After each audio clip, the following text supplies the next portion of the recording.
Amém, amém. Deus continue nos abençoando também, todos aqueles que estão conectados conosco através da internet, né? Deus os abençoe e derrama também as mesmas bênçãos que derrama aqui, seja derramado também em seus corações. Amém? Sempre você sabe, algumas coisinhas você vem sobre você,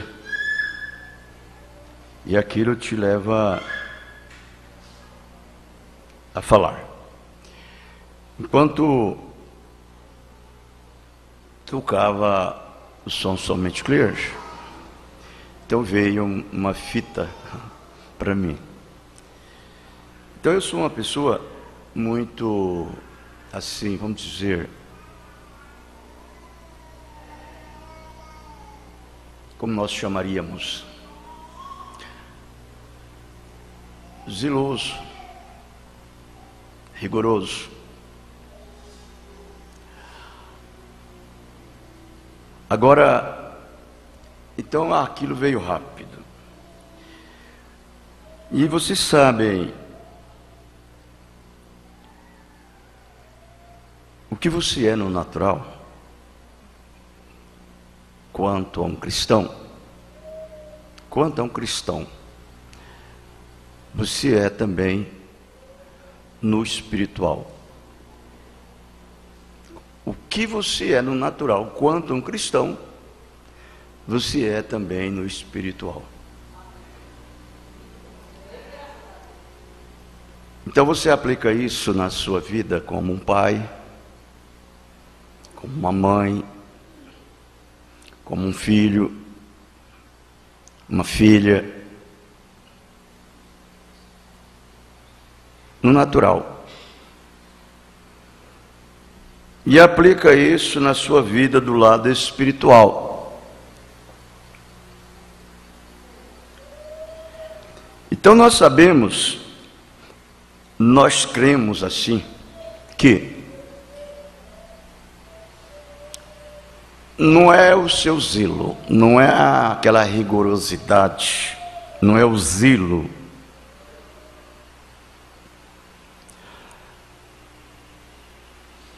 e que te leva a ser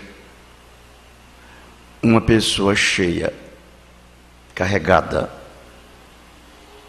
do Espírito Santo, mas sim a predestinação. Correto? Se aplica no lar, na sua família, na sua casa. Então, o pai ser rigoroso, zeloso pelo lar é bom, mas não é isso que o leva a aquele filho ser como aquele pai é ou quer que ele seja. É a natureza. É a natureza que você possui. É a natureza que você tem. Correto? Eu me lembro que o nosso Senhor Jesus Cristo, Ele disse isto para aqueles fariseus. E Deus disse para Moisés, e o próprio Jesus também falou estas palavras para ele. Para os fariseus ele enfatizou dessa forma: o zelo da vossa casa me devora, me consomem. Por quê? Ele queria dizer que aquele zelo que eles tinham não era um zelo da palavra, mas era um zelo da tradição. E aquilo dali consumia Jesus. O zelo da tradição. Eles eram muito zelosos pela sua tradição e não era pela palavra de Deus. certo? Moisés, ele fala aos Hebreus, ele diz para Moisés, que Moisés era fiel e zeloso em toda a sua casa de Deus. Moisés é diferente. E Jesus disse para ele que ele era zeloso de sua própria casa, que é a palavra. Mas vocês sabem, é isso daí que é onde nós devemos ter a revelação, o discernimento. Não é errado ser rigoroso, não é errado ser zeloso, mas que tipo de espírito é que você está sendo? Zeloso da casa de Deus, da palavra de Deus, ou é zeloso pelo seu próprio zelo? Se for pelo seu próprio zelo, não vale nada. Mas se for o zelo do Espírito Santo, zelando através de você, da palavra de Deus, é louvado.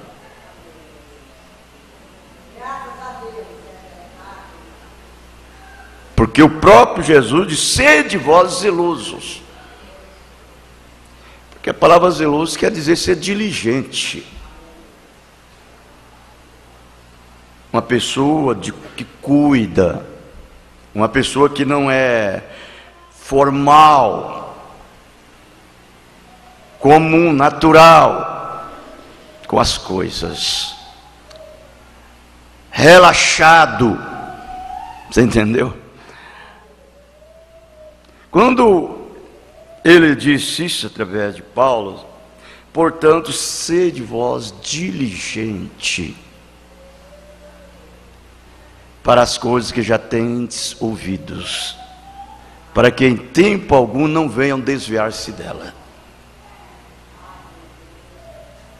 Esse diligente é ser cuidadoso, é ser zeloso daquilo que você ouviu e pôr em prática.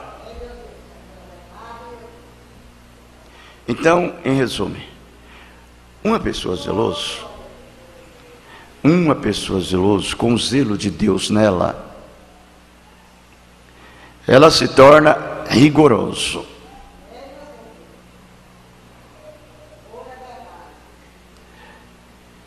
Ela não aceita que você faz as coisas da maneira que você queira fazer. Você tem que ser guiado e dirigido pela palavra de Deus. Amém?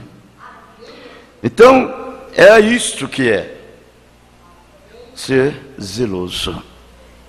Deixa Deus, através de você, zelar dele mesmo.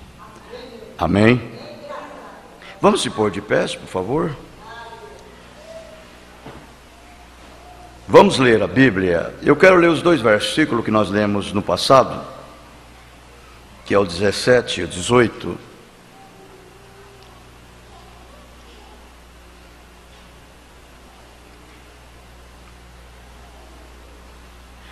Como dizes, rico sou, estou enriquecido e de nada tenho falta, e não sabes que és um desgraçado e miserável, e pobre, cego e nu. Aconselho-te que de mim compres ouro provados no fogo, para que te enriqueças, e vestes brancas para que te vistas, e não apareça a vergonha da tua nudez, e que unja os olhos com colírio, para que vejas. Amém? Senhor Deus, que a tua palavra seja para nós bastante substanciosa nesta noite e para sempre. É no teu nome que o pedimos, o Senhor Jesus Cristo. Amém. Poder se assentar, irmãos, por favor?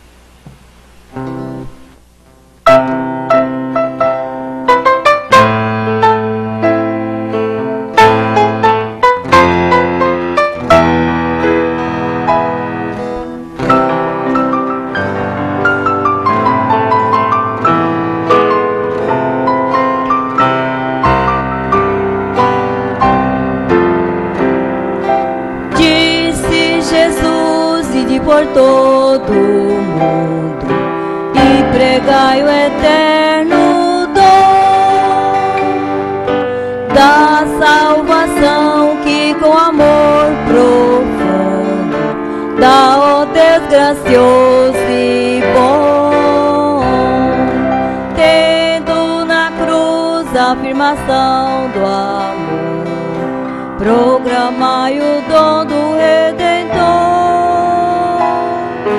Ó, conquistai almas perdidas, buscai o pecador enfermo, quase moribundo. Vamos, irmão, levar essa luz ao mundo inteiro.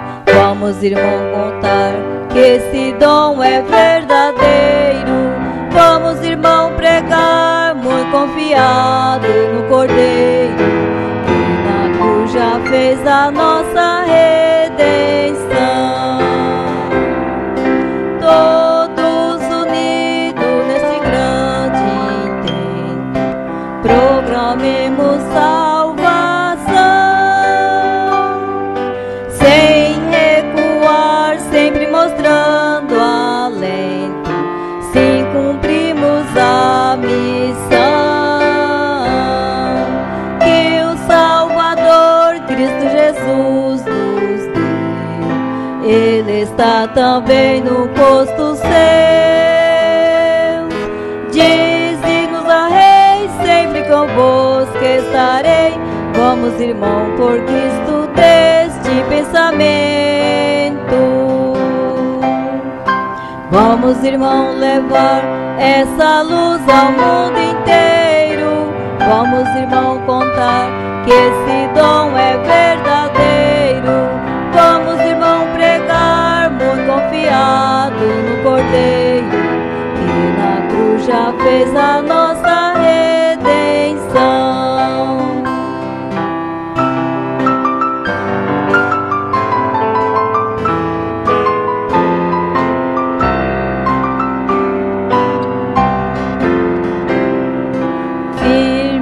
Levamos a mensagem santa do Evangelho de Jesus,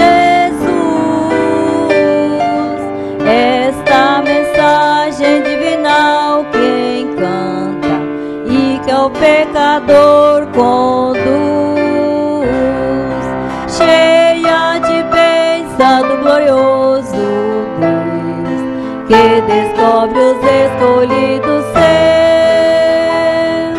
cheio de amor, traz do céu o fragor da compaixão de Deus e dá-nos graça tanta. Vamos, irmão, levar essa luz ao mundo inteiro. Vamos, irmão, contar que esse dom é verdadeiro. Vamos, irmão, pregar muito confiado no Cordeiro, que na cruz já fez a nossa redenção.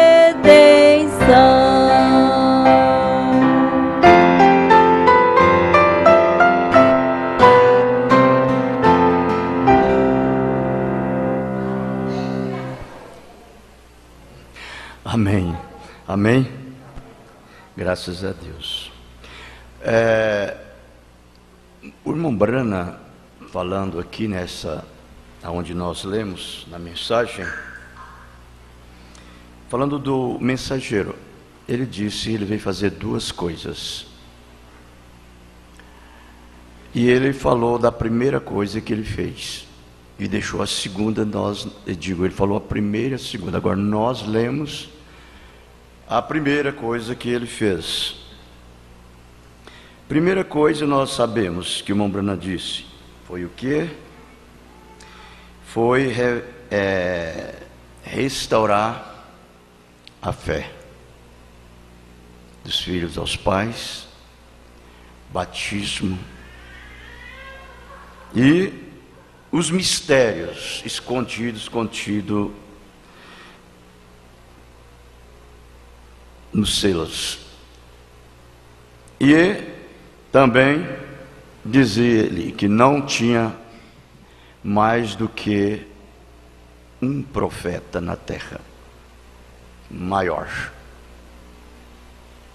Ele disse: poderia haver muitas profetizadores, mas profeta só um. Deus não tratava com 2 profetas maior.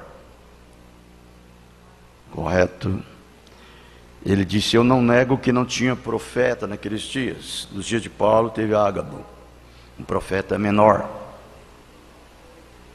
Isso é verdade, que profetizou uma fome que haveria. Mas Deus trata só com um profeta maior. Isto foi uma das coisas que o irmão Branham falou, que nós vimos. Agora nós vamos entrar a segunda coisa. Nós vamos entrar a segunda coisa agora, que ele diz, é o segundo pensamento que ele fala. É o segundo pensamento. Está no parágrafo 45. Ele diz: o segundo pensamento que deve ser gravado em nossos corações é que as 7 eras da igreja começaram tanto com o espírito anticristo, quanto com o Espírito Santo, que deve ser bendito para sempre. 1 João 4, verso 1. Amados, não creais a todo o espírito, mas provai se os espíritos são de Deus, porque já muitos falsos profetas se têm levantado no mundo. Eu acredito, eu creio assim, que é um dever, é um direito que assiste à igreja de Deus, a noiva de Jesus Cristo, os eleitos, provar quem é verdadeiro e quem é falso. E não é assim, uma coisa assim estúpida, ou uma coisa misteriosa, ou uma coisa muito difícil para saber quem é o falso e quem é o verdadeiro. Não é. Quando você é parte da palavra, e a palavra é uma parte sua, e você e a palavra são um, bem entendido.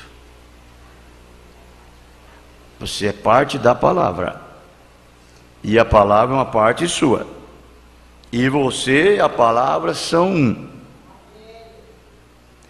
Não é esse espírito que você pensa que tem e não tem. Não vai procurar provar e testar, porque você não consegue. Você tem que ter um verdadeiro espírito, o Espírito Santo, para provar o falso e o verdadeiro.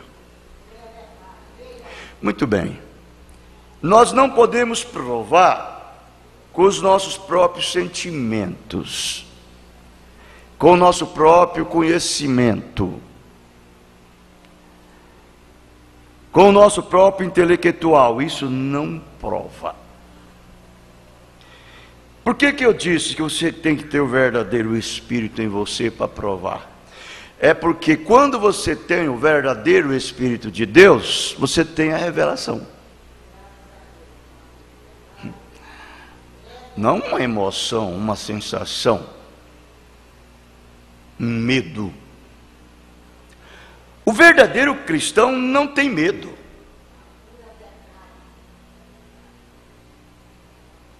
O verdadeiro cristão não se agita. Ele não se desespera. Não. Ele tem a fé de Cristo na vida dele. Ele tem a fé do Espírito Santo na vida dele. E a fé de Deus, ela não descansa em sensação, ela não descansa em emoção, ela não descansa em agitamento, ela não descansa em nada disto. Ela descansa inteiramente na palavra.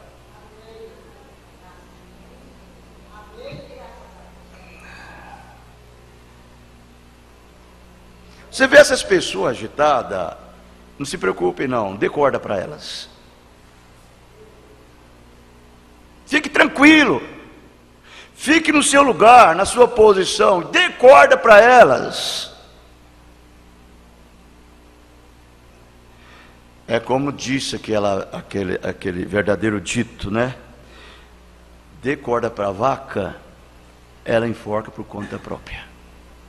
Ela se enforca por conta própria. Dê corda para esse crente, deixa ele à vontade.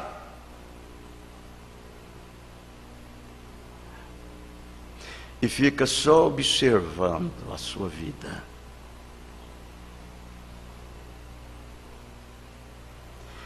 Então, qual é a maneira que nós provamos? É através da palavra. É a palavra que prova. Você entendeu? Através da palavra, você sabe quem é verdadeiro e quem é falso.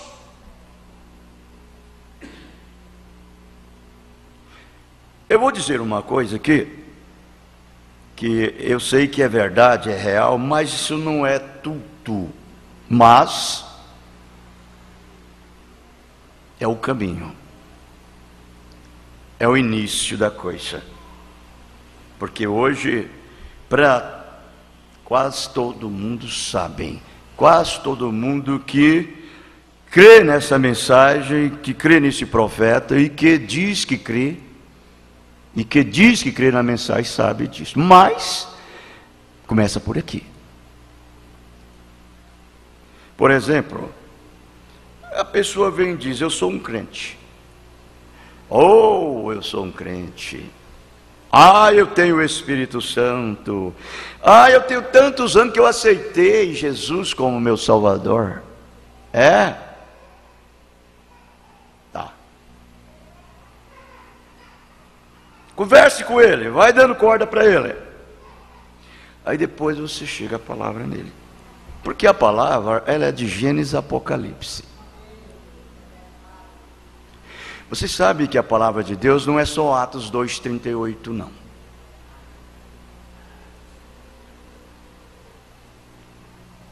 Não é 1 Coríntios 14:34, não. Não é 1 Pedro capítulo 3. Não é 2 Timóteo 2:9 ao 15. Não é 1 Coríntios 11, 2 Coríntios 11, né? É toda a Bíblia. Porém, você pode começar por ali. Você tem o Espírito Santo? Pergunte para eles. Você tem o Espírito Santo? Tenho. Você é cheio do Espírito Santo? Sou.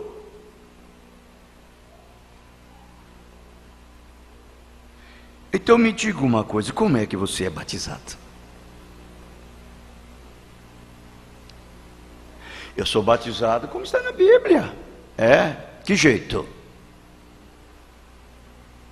Bom, começa por aí.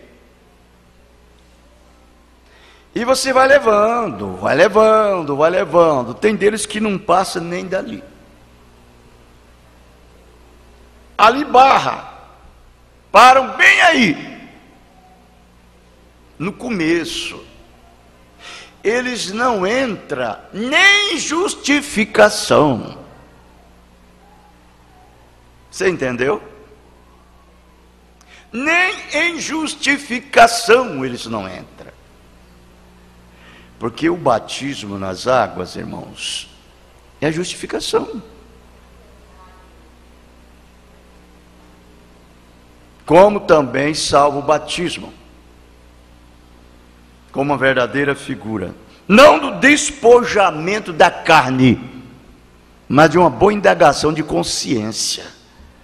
para com Deus, o Senhor Jesus Cristo ressuscitado. Esse é o primeiro passo que um crente dá. Agora tem deles que não dá nem isso daí, nem entrou. Porque quando você é batizado nas águas, no nome do Senhor Jesus Cristo, você foi justificado. Quer dizer, tirado da lama. Agora, se você estava na lama, claro que a lama está em você. Você está sujo, imundo, nojento. Você foi justificado, tirado da lama, ou seja, trazido e colocado aqui na palavra, na mesa. Você entendeu? Isso quer dizer justificado da lama, tirou da lama, mas não quer dizer que a lama não está em você, a lama está em você. O copo saiu da lama, veio para a mesa, mas a lama está no copo.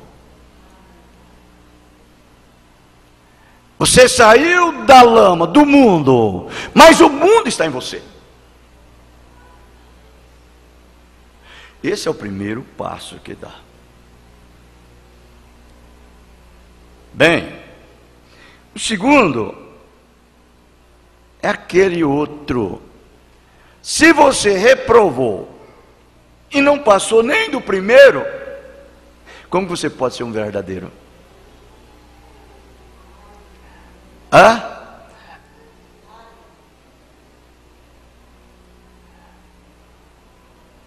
Você tem que deixar a palavra te esmerilar, te moldar, te cortar, te tecer, te aparelhar, tirar de você esses demônios. São demônios. No copo e no natural é a lama, mas nas pessoas, no espírito, é demônios. São espíritos malignos. Então vem, tem pessoa que tem espírito de cortar o cabelo, tem pessoa que tem o espírito de mentir, tem pessoa que tem um espírito de pessoas dissolutas, tem pessoa que tem espírito de depravação, tem pessoa que tem espírito de egoísta, tem pessoa que tem espírito de jactancioso, de orgulhoso, e assim por diante. Ele está carregado, cheio desses demônios. Ele não foi justificado.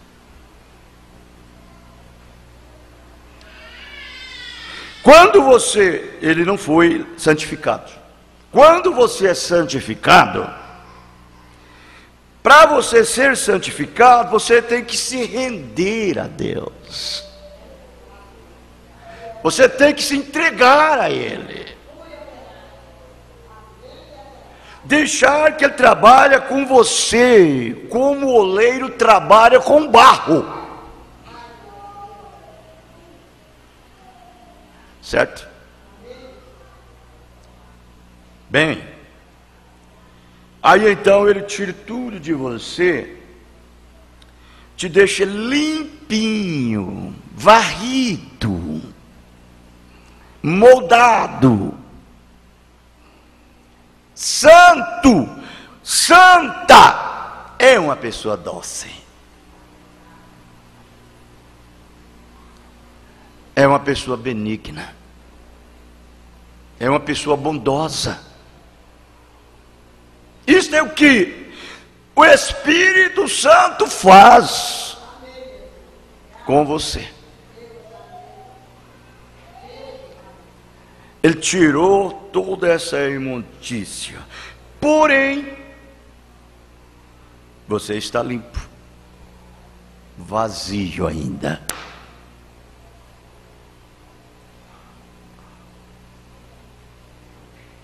Você tem que continuar, você não pode parar aí, você tem que continuar. Porque se você parar, você não chega em lugar nenhum. Então uma coisa não é eu satisfazer os meus desejos, os seus desejos. A coisa inteira está nisto, é em dizer assim: Senhor, cumpre em mim os teus desígnios, cumpre em mim a tua vontade. Você tem que ter fome e sede dele, não é mesmo? E pedir a ele que te enche. Quando você faz isto, ele te enche. Porque se ele limpou, ele tirou você da lama, te posicionou na palavra, te limpou, tirou a lama de você, e agora então ele quer fazer algo mais. Quando ele nos enche com o Espírito Santo, aí você é um verdadeiro. Você não é um falso. Você é um verdadeiro.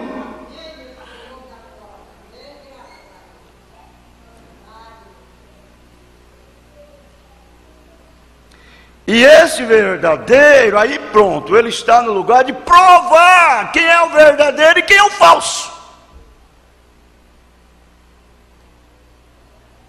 Depois que ele chega nesse lugar, cheio do Espírito Santo de Deus,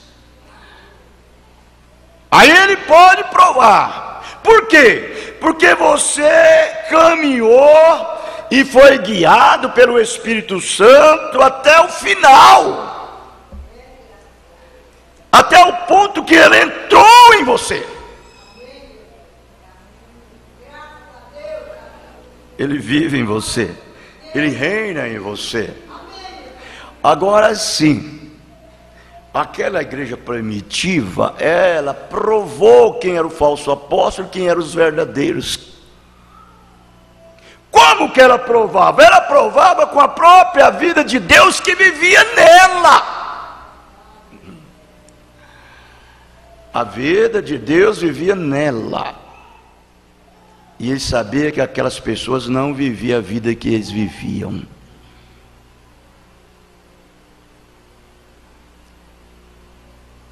E ali eles conheceram qual era o verdadeiro e o falso.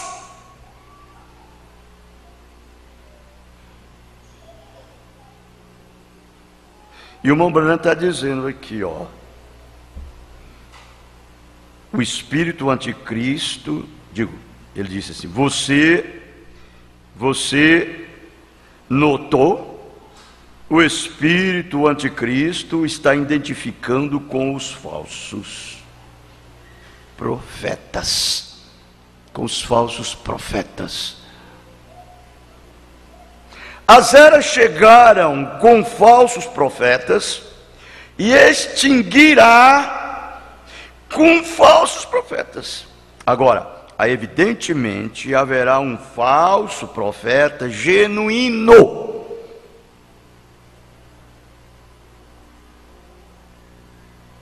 Aí ele diz assim, no grande sentido daquele homem, mencionado em Apocalipse 13. Um falso profeta genuíno. Ele é falso profeta genuíno, o falso. Porém, por agora, antes de sua revelação, hão de aparecer muitos falsos profetas. Aí já é no plural. O que é um falso profeta, irmãos? Nós temos que compreender e entender pela palavra de Deus o que é que faz um falso profeta, um falso crente. O que é que faz? O que faz um falso crente, um falso profeta, não é porque ele tem uma unção de um espírito falso, não. Que o espírito do diabo ungiu ele. Não. Não é isso. É o contrário, ele recebe a unção do Espírito Santo. Porém, numa velha natureza. Aquela pessoa, ela não nasceu de novo. Ela tem simplesmente uma formalidade de crente ou de profeta. Porque ela recebe a unção na velha natureza. Tem uma coisa, Deus unge qualquer um se pedir. Ele unge. Por isso que eu sempre digo, nós temos que pedir a Deus, é uma matança de natureza. Mata, Senhor, a minha velha natureza. Dê-me a tua natureza, a natureza de cordeiro.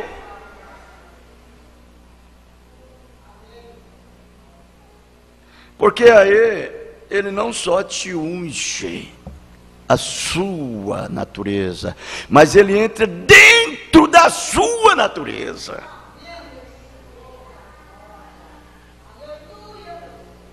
Aí quando ele entra dentro de você, faz de você um verdadeiro crente, um verdadeiro cristão, um verdadeiro profeta.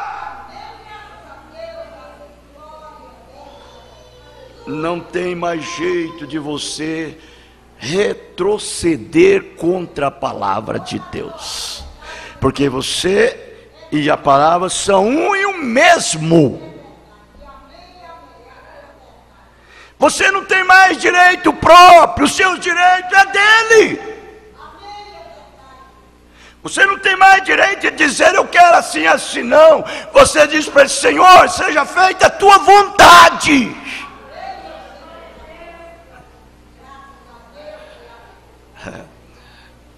Esse é o verdadeiro cristão.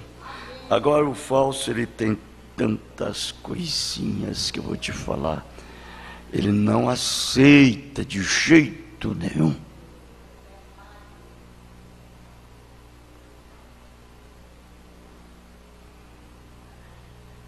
Mateus capítulo 24, 23, 26 diz assim: então se alguém vos disser, eis que o Cristo está aqui ou ali, não lhes deis crédito, porque surgirão falsos cristos, falsos profetas, e farão tão grandes sinais e prodígios, que se possível for, enganaria até os escolhidos.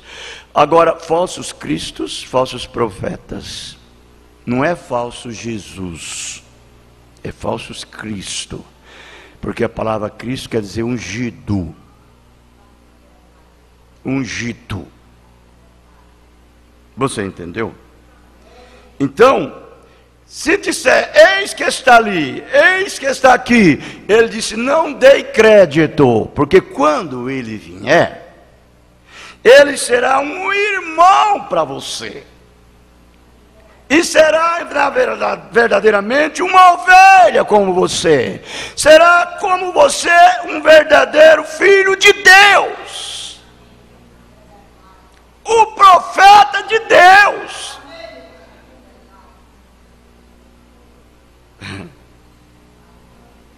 É esse aí que é o Cristo ungido, o verdadeiro. Não dê crédito. Ele trará para você, irmão, irmã, toda a palavra. Toda a palavra. Ele não se comprometerá com nenhum pretexto, com nenhum credo, com nenhum dogma. ele fica sozinho com a palavra, não é mesmo? Eis que eu vos tenho predito, porquanto se vos disser, eis que ele está no deserto, não saiais. Eis que ele está no interior da casa, não acrediteis. Esses falsos profetas nos são assinalados em várias outras escrituras, tais como a seguinte, 2 Pedro 2, verso 1, 2, e também houve entre o povo falsos profetas, como entre vós haverá falsos doutores, que introduzirão encobertamente heresias de perdição, e negarão o Senhor que os resgatou. Vejam, trazendo sobre si mesmos repentinas perdição. Estas pessoas, elas querem chamar a atração do povo para elas. Ela quer chamar a atenção das pessoas para elas. Elas querem se aparecer. E elas não ficam com a palavra de Deus. Eu vou dizer a verdade, quando um verdadeiro ungido de Deus toma a palavra, ele é impopular. Ele é impopular. Nem todo o povo se agrada dele. A maioria não gosta dele.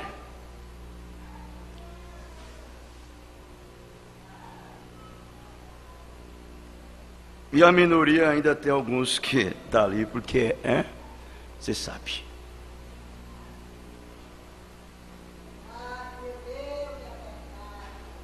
Isso é verdade. Então vejam bem, muitos seguirão as suas dissoluções e as suas dissoluções, pelos quais será blasfemado o caminho da verdade. 2 Timóteo 4, 3, 4. Porque virá tempo em que não sofrerão a sã doutrina, mas tendo comichão nos ouvidos, montoarão para si doutores, conforme as suas próprias concupiscências. E desviarão os ouvidos da verdade, voltando às fábulas. 1 Timóteo 4, verso 1.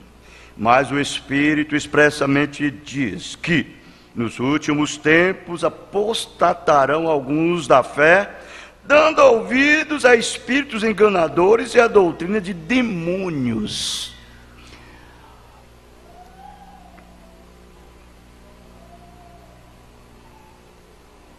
Elas são bem parecidas. Um batista não engana, um presbiteriano não engana, um metodista não engana, o católico apostólico romano não engana. Esse que engana está dentro da mensagem. É eles, é bem parecido. E agora, em cada caso você notará que um falso profeta é aquele que está fora da palavra. Fora da palavra.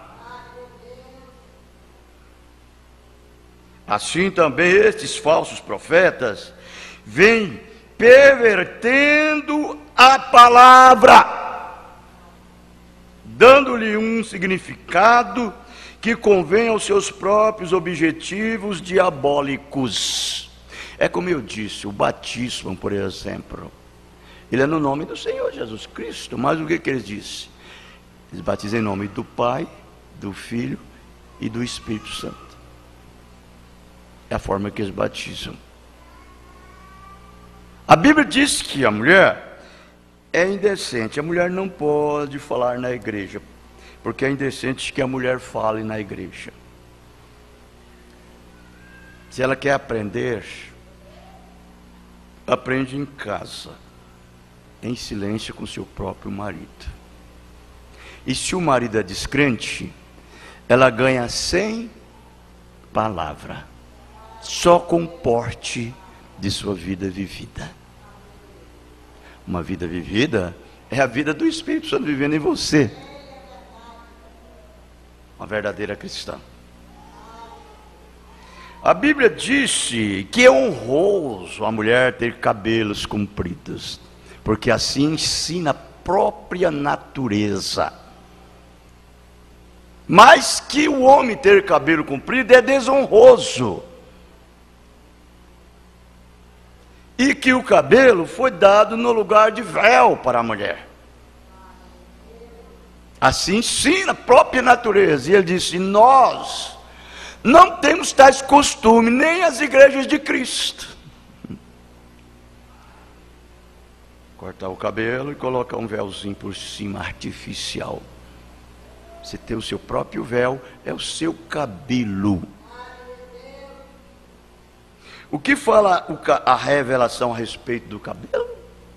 Fala que o seu cabelo foi dado como um sinal de poderio diante dos anjos. Esse poder que você tem diante dos anjos é este, é que os anjos não podem te condenar porque você cortou o seu cabelo. Ali está o seu cabelo como um sinal que você tem poder.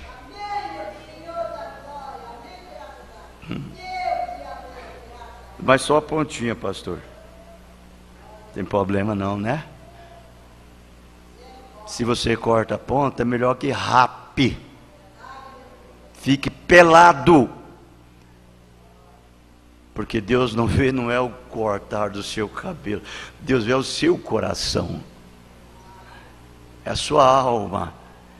Que tipo de alma que está ali dentro, desejando cortar o cabelo?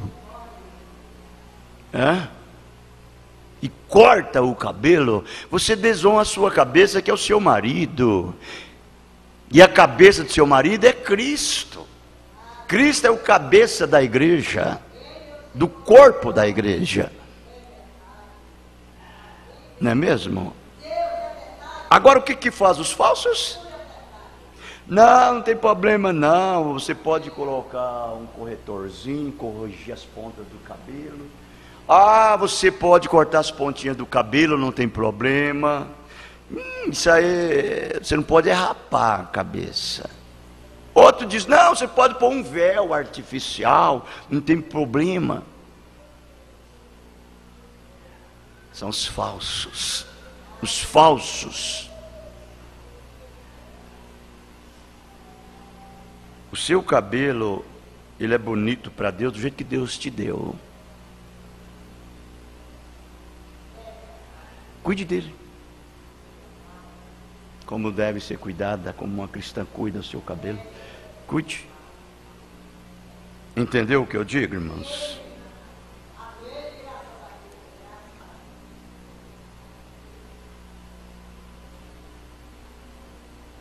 Outro diz que você pode.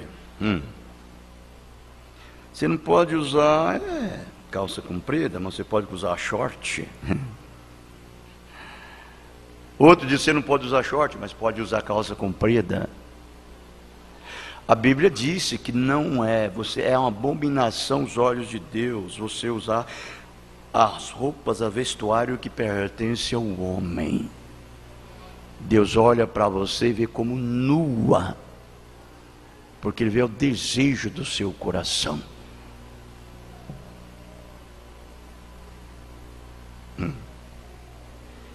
Vamos lá. Agora, em cada caso, você notará que um falso profeta é aquele que está fora da palavra. Assim como lhe mostramos que anticristo significa isto, antipalavra. Assim também esses falsos profetas vêm pervertendo a palavra, dando-lhe um significado que convém aos seus próprios objetivos diabólicos. Você já notou como as pessoas que desencaminham outras mantêm-nas bem perto de si mesma pelo medo? Eles dizem que se as pessoas não lhe fizerem o que lhe dizem ou se forem embora, então resultará destruição. A minha salvação não é baseada nessas coisas, no medo. A minha salvação é baseada na predestinação. Antes que eu existisse, antes que eu fosse manifestado, eu já era salvo. Deus já tinha me pré-conhecido através da sua visão antecipada. E simplesmente Ele deixou que eu viesse aqui e a palavra se manifestou a mim. E eu sou uma parte desta palavra, você é uma parte desta palavra. Essa palavra é uma parte sua, você e a palavra são um. Como que você pode ser amedrontado quando a própria palavra está através de você encarnada? Vive em você, reina, governa você.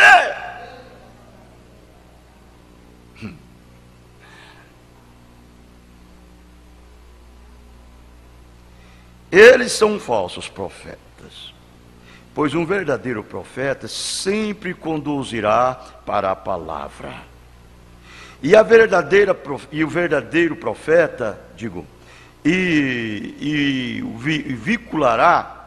vinculará as pessoas a Jesus Cristo, e não dirá às pessoas para temê-lo, ou o que ele diz, mas para temer o que a palavra diz. Amém? Note como essas pessoas iguais a Judas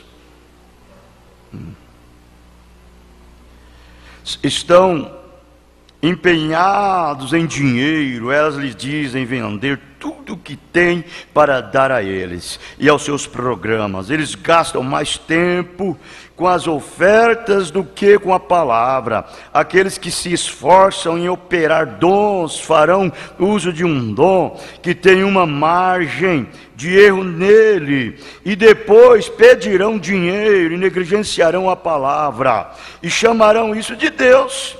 E as pessoas irão a eles e os tolerarão, e os sustentarão, e crerão neles, e não sabendo que é o caminho da morte. Sim, a terra está cheia de personificadores carnais. Note, ao último dia, eles procurarão imitar o mensageiro profeta. Os 7 filhos de Cefa procuraram imitar Paulo. Simão, o mágico, procurou imitar Pedro. Suas personificações serão carnais. Eles não serão capazes de produzir o que o verdadeiro profeta produz. Quando ele diz que o avivamento acabou, eles irão por aí alegando uma grande revelação de que aquilo que o povo tem é exatamente correto, e que Deus vai fazer coisas maiores e mais maravilhosas sobre as pessoas, entre as pessoas. E o povo se deixará enganar por isso. Estes mesmos falsos profetas alegarão que o mensageiro do último dia não é um teólogo. Portanto, ele não deve ser ouvido. Porque se fosse um teólogo, podia ouvir, mas como não é, então não ouve. Eles não serão capazes de produzir o que o mensageiro pode. Eles não serão vindicados por Deus, como este profeta do último dia é. Porém, com suas grandes e soberbas palavras e com peso de suas notoriedade mundial, eles advertirão o povo a não ouvir esse homem mensageiro. Eles dirão que ele ensina errado. Eles estão fazendo exatamente como seus pais, os fariseus, que eram do diabo. porque alegavam que tanto João como Jesus ensinavam o erro. Agora, porque esses falsos profetas vêm contra o verdadeiro profeta e acreditam seus ensinamentos? Porque estão fazendo e esperando como fizeram seus antepassados, quando nos dias de Acabe resistiram ao Messias. Haviam 400 deles e todos estavam de acordo, e por tiverem todos a mesma coisa, enganavam as pessoas. Porém, um profeta, apenas um, estava certo, e todos os demais errados, porque Deus havia entregue a revelação a apenas um. É a verdade? Amém? Amém, é verdade. Cuidado com os falsos profetas, porque são lobos devoradores.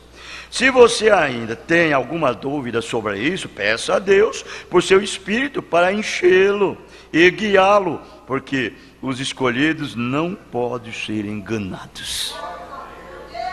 Você entendeu isso? Não há ninguém que possa enganá-lo. Paulo não poderia enganar nenhum escolhido se houvesse errado.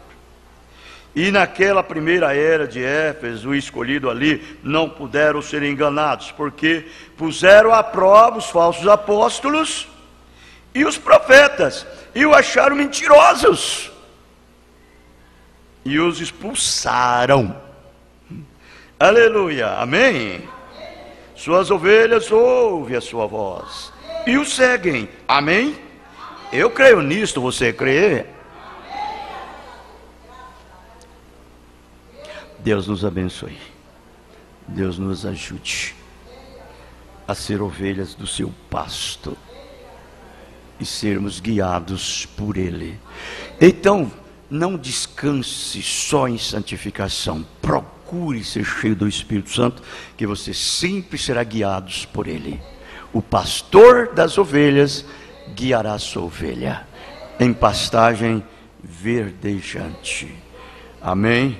Deus nos abençoe, no nome do Senhor Jesus Cristo. Amém.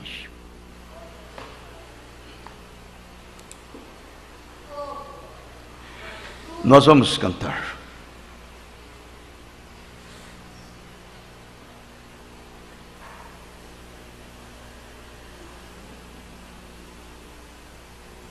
Vamos cantar este hino, irmãos.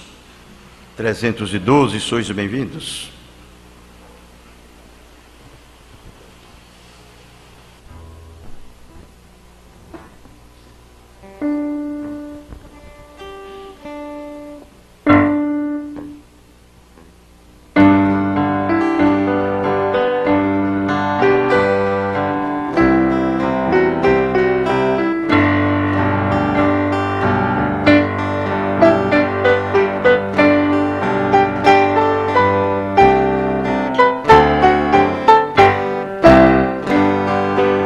Nossas vozes jubilosas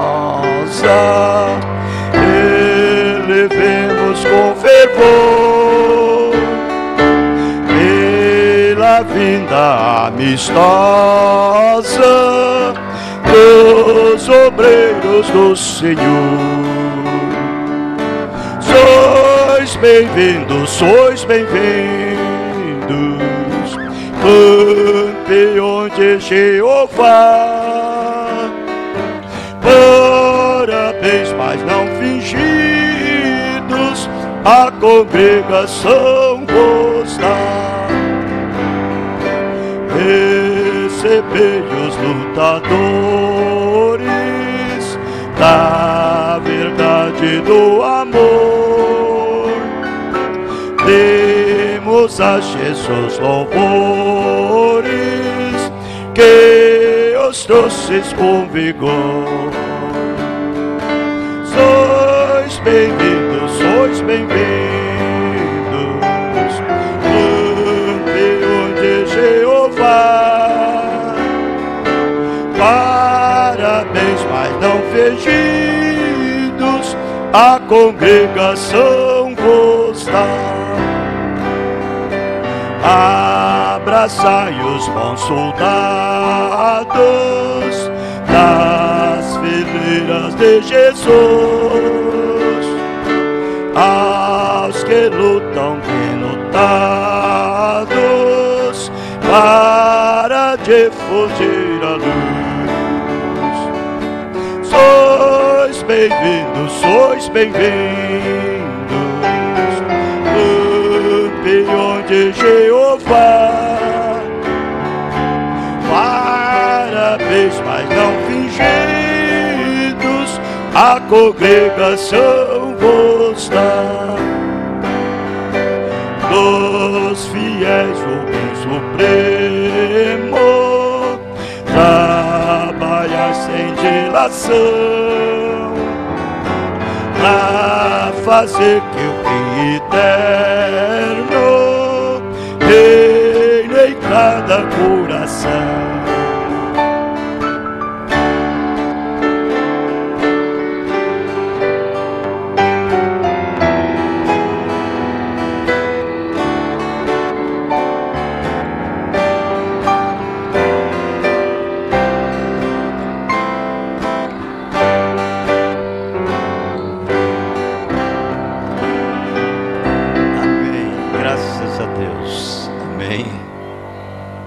Deus nos ajude sempre sermos do jeitinho que Ele quer que nós sejamos, o tipo certo de cristão, o tipo certo de filhos de Deus. Amém? Esse genuíno filho. Nós vamos orar. Querido Jesus, é muito bom, Senhor, te guiar, ou digo, te seguir, te servir, estar guardados e protegidos por ti. Que sejamos sempre ovelha do teu pasto, como um cordeiro, como ovelha. Coloca-nos sob o cepo e nos lapida, Senhor, nos corta, nos tecem. Que o nosso caráter seja absorvido no teu e tenhamos o caráter de Jesus, identificado, Senhor, com tuas características e as suas características caracterizadas em nossas vidas. E assim podemos fazer a diferença no mundo. No nome do Senhor Jesus Cristo, despede-nos, leva-nos em paz e guarda-nos e nos protege de todo mal, agora e para sempre. Amém. Amém. Deus os abençoe. Abençoe um outro no nome do Senhor Jesus Cristo. Estamos terminados. Amém.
das mãos do